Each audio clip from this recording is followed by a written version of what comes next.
ये लोग बहाने बनाना नहीं छोड़ेंगे। हर हार के बाद आपको एक ईमानदार मंथन करने की जरूरत है। भाई कौन नहीं गुजरा हार से, हम लोग गुजरे हैं ना। मेरे नेता मेरे पिता 2009 की हार के बाद देखिए किस तरीके से 2014 में उन्होंने अपने आप को खड़ा करने का काम किया। 2021 में मुझसे मेरी पूरी पार्टी छीन ली गई, पर आज 2024 और 2025 में हम लोगों ने पुनः अपने आप को स्थापित करने का काम किया। क्यों? क्योंकि हम लोगों ने ईमानदार मंथन किया। 2020 के मेरे इंटरव्यूज निकाल के देखिए, मैंने कभी किसी दूसरे पे ठीकरा नहीं फोड़ा कि भाई मेरी पार्टी का प्रदर्शन अच्छा क्यों नहीं रहा। हम लोगों ने ईमानदार मंथन किया कि हम लोगों से कहां कमी रह गई, कहां चूक हो गई। इतने अहंकार में डूबी हुई ये पार्टियां हैं, कांग्रेस हो राजद हो, कि ये सिर्फ ठीकरा फोड़ने पे। आप मुझे बता दीजिए, आज इतने दिन होने को आए, रिजल्ट आए को 14 तारीख को आया था ना रिजल्ट, आज का 21 तारीख है, 20 तारीख है, हफ्ता होने को आ गया, 7 दिन होने को आ गया। इन लोगों ने अभी तक मंथन तक करना जरूरी नहीं समझा। एक बैठक की बस नेता चुन लिया अपने आप को, और अभी तक आप इस बात पे ही ठीकरा फोड़ने में लगे हैं। कभी एसआईआर खराब, तो कभी इसका वोट चोरी हो गया, तो कभी इसने वोट काट लिया, तो कभी यहाँ धांधली हो गई, वहां। मतलब आप दूध के धुले हैं, बाकी सब गलत है। 3 बार से सत्ता में नरेंद्र मोदी जी जीत के आ रहे हैं, वो गलत है। पर 2 बार यूपीए जीत के आ जाती है, वो ठीक था।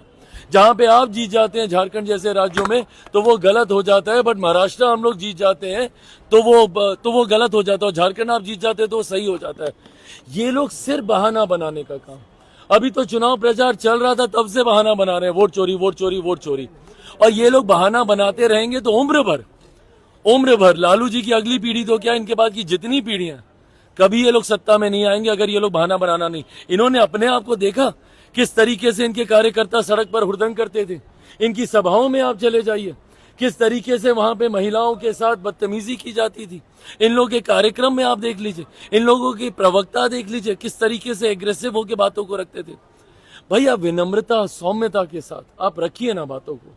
और आज की भी तारीख में आपके पास मंच है, आप विपक्ष हैं, विपक्ष के तौर पर आप आइए, रखिए बातों को।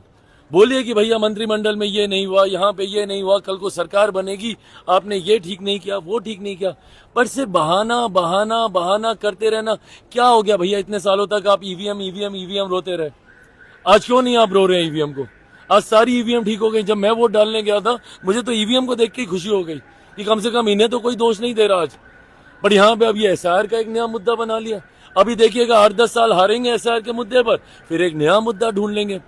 कांग्रेस और राजद का पतन इनके अहंकार ने किया है, इनकी एग्रेसिवनेस ने किया है, इनके बहाने बहाने की सोच ने किया है।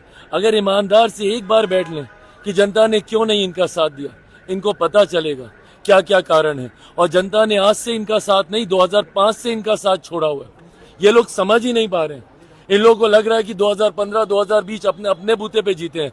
निकाल लीजिए। मैं तो चाहूंगा कि सारे सेफोलॉजिस्ट बैठ जाएं इसके ऊपर, करें इसके ऊपर मंथन, और करके आंकड़ों के साथ इन लोगों को बताएं, क्योंकि ये लोग तो करेंगे नहीं। बताएं इन लोगों को कि भैया 15 से, आप 2005 से चुनाव हारे हुए हैं, 10 का प्रदर्शन तो सबके सामने है ही क्या रहा था राजद कांग्रेस का। 15 में मुख्यमंत्री नीतीश कुमार जी का साथ नहीं मिलता तो 7 जन्म में ये लोग रिवाइव नहीं करते। 2020 में अगर मैं अकेले चुनाव नहीं लड़ता, यूनाइटेड एनडीए रहता, तो इन लोग का इससे भी बुरा प्रदर्शन 20 में रहता। और आज तो ये लोग खाता नहीं खोल पाते। तो ये लोग जो ट्वीट कर रहे हैं ना कि इसकी वजह से हुआ, इसकी वजह से हुआ, एक बार ईमानदारी से बैठेंगे, इनको पता चलेगा कि ये लोग कितनी जगह गलत रहे हैं।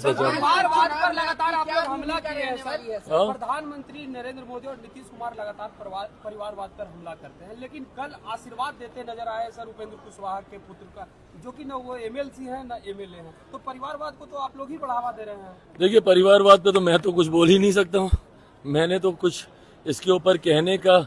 बट मैं इतना मैं मानूंगा, just by the virtue that you outcome of the same system. ऐसे में आप उस व्यवस्था को सुधार नहीं सकते, या उस व्यवस्था में आप एक नई लकीर नहीं खींच सकते। मैं इसको नहीं मानता। जस्ट बिकॉज कि आप एक परिवार से आते हैं इसलिए आपको मौका नहीं दिया जाना चाहिए, मैं इसका भी पक्षधर नहीं हूं। बट हाँ, मैं ये भी जरूर कहूंगा कि अगर आप में काबिलियत नहीं होगी तो आप कितने बड़े परिवार से क्यों नहीं आ जाए, आपका कुछ नहीं होगा। मैं अपना ही उदाहरण बताता हूं ना भाई। 2021 तक परिवारवाद आप मान लीजिए, बट 21 में क्या था मेरे पास? मेरी पार्टी तक, मेरे सिंबल पार्टी सब मुझसे छीन लिया गया था। मुझे मेरे परिवार से घर से बाहर निकाल दिया गया था। अगर आज काबिलियत नहीं होती तो 7 जन्म में चिराग पासवान या पार्टी नहीं खड़ी हो सकती थी। तो ऐसे में किसी बड़े परिवार का होना आपका सौभाग्य हो सकता है, पर आपकी काबिलियत ही आपको आगे लेकर जाएगी। अगर जिसमें काबिलियत होगी वो आगे जाएगा। अगर सिर्फ मापदंड इसका किसी परिवार से ही आना होता तो मुझे लगता है अभी तक जितने पूर्व के राष्ट्रपति प्रधानमंत्री हैं उन सबके बच्चों को कहीं ना कहीं बड़े पदों पर होना चाहिए, पर ऐसा होता नहीं है। काबिलियत होगी आप आगे बढ़ेंगे, नहीं होगी तो कोई आपको आगे नहीं बढ़ा पाएगा। बंगाल में चुनाव में सर पापा से पूछिए। अब इसके बाद बंगाल की बारी है।